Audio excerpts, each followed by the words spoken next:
हाँ, यकीनन। देखिए, पिछले 5 साल के बनिस्बत हमने 5 साल बड़ी मेहनत की। हमारे शौकत साहब, हमारे संगठन के ज़िम्मेदार आदिल अलवी और हमारे चीफ स्पोक्स पर्सन, इन सब ने बड़ी मेहनत की और उसका नतीजा ये निकला कि जो ज़िला परिषद के चुनाव हुए हैं उसमें हमने करीब 25 से 26 हमारे कैंडिडेट जीते और 40 से 50 के करीब हम लोग दूसरे मुकाम पर आए हैं। तो पहले के बनिस्बत हमारा संगठन करीब 50 से 55 ज़िलों में बड़ा मजबूत है और हमको यकीन है कि इस बार इंशाअल्लाह ताला उत्तर प्रदेश की जनता हमको अपनी दुआओं से, अपनी मोहब्बतों से, अपने वोट से नवाजेगी और हमारे कैंडिडेट उत्तर प्रदेश की विधानसभा में विधायक बनकर जाएंगे। मुद्दा क्या रहेगा सर, डेवलपमेंट, प्रोग्रेसिव सोच या फिर हिंदू मुसलमान?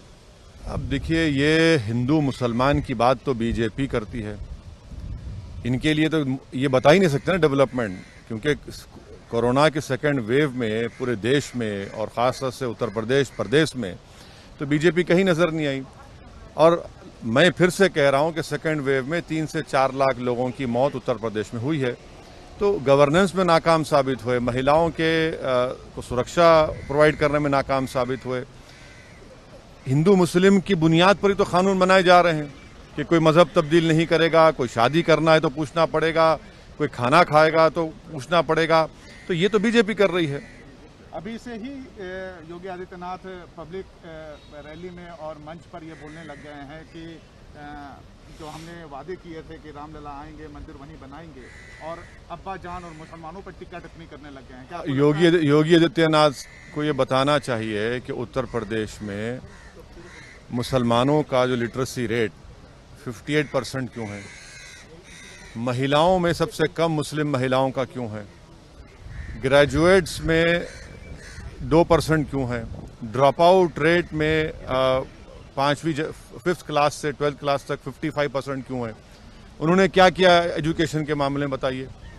आए दिन दलित शेड्यूल कास्ट पर उन पर जुल्म होते रहता है, महिलाओं का रेप होता है। डेवलपमेंट उन्होंने क्या किया, सेकेंड कोरोना वेव में गंगा के ऊपर पानी पर लाशें तीर रही थी और आप कुछ जरा भी इंसानियत आपके सीने में नहीं है कि आप इसको अपनी गलती मानते हैं। आप कह रहे नहीं, वो तरीका है लोगों का पानी में बहाने का, नदी के किनारे दफना देने का। लेकिन क्या आपको लगता है कि जिस तरीके से अभी से ध्रुवीकरण करने की कोशिश की जा रही है उसमें चुनावी मुद्दे देखिए, इसमें आपको और हमको ताज्जुब होने की जरूरत नहीं। बीजेपी तो करती आई और करती रहेगी ना।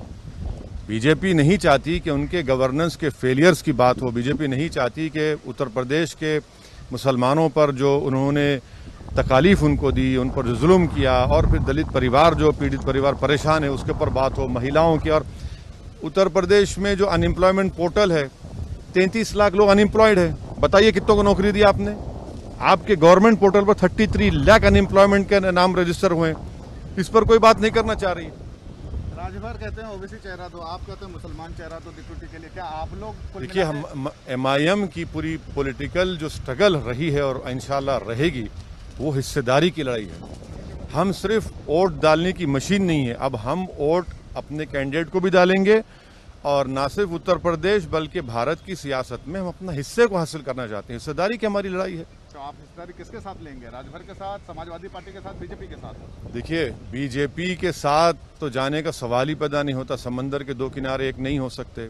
अब ये दूसरी पार्टियों पर ये उनको सोचना है वो क्या करेंगे। दिल्ली में सर एक सवाल, दिल्ली में मुसलमान विरोधी नारे लगते हैं, उसकी गूंज यूपी तक जाती है, पकड़े भी जाते हैं और बीजेपी के नेता उसमें शामिल होते हैं, अश्विनी उपाध्याय। क्या आपको लगता है कि यही चुनावी मुद्दा बनने वाला आगामी चुनाव यूपी में? पूछिए बीजेपी से कि पार्लियामेंट से 10 कदम के फासले पर मुसलमानों को कत्ल करने की, उनको मारने की बातें की जाती हैं, उनको रुस्वा करने के नारे लगाए जाते हैं और पुलिस को एक्शन लेना पड़ता है 24 घंटे के बाद। ये संसद का साया वहां तक पड़ता है और आप उस साये में खड़े होकर आप इस तरह की गंदगी को बयान करते हैं। तो ये क्यों कह रहे हैं तमाम लोग? इसलिए कह रहे हैं कि उनको मालूम कि सत्ता में जो बीजेपी है वो उनके माई बाप है।